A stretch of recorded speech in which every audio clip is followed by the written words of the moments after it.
អំណានយើងត្រូវគោរពទង់ជាតិខ្មែរជានិមិត្តរូបនៃព្រលឹងនិងដួងវិញ្ញាណក្ខន្ធ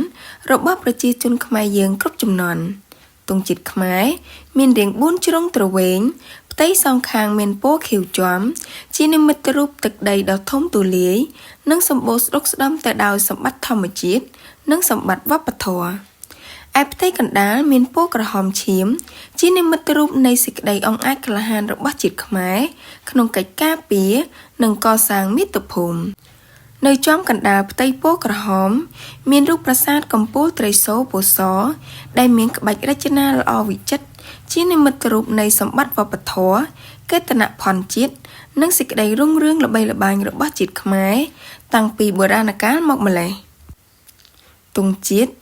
ជាបណ្ដុំដួងវិញ្ញាណក្ខន្ធរបស់បុព្វបុរសខ្មែរគ្រប់ជំនាន់ដែលបានធ្វើពលិកម្មគ្រប់បែបយ៉ាងដើម្បីបម្រើបព្វហេតុប្រទេសជាតិយើងម្នាក់ជាខេមរៈបុត្រមិនត្រូវមើលស្រាលព្រលឹងរបស់ជាតិខ្លួនទេ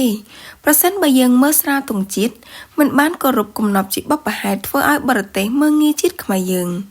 ដូចនេះយើងកូនខ្មែរត្រូវតែគោរពទង់ជាតិដែលជាព្រលឹងរបស់ជាតិហើយបញ្ចេញធម៌ពលហ៊ានលះបង់គ្រប់បែបយ៉ាងរួមសាមគ្គីគ្នាដើម្បីការពារទង់ជាតិនិងទឹកដីដ៏ប្រសើររបស់យើងដកស្រង់នឹងកែសម្រួលពីសរសេរតាមសូត្រខ្មែរប៉ាវណ្ណា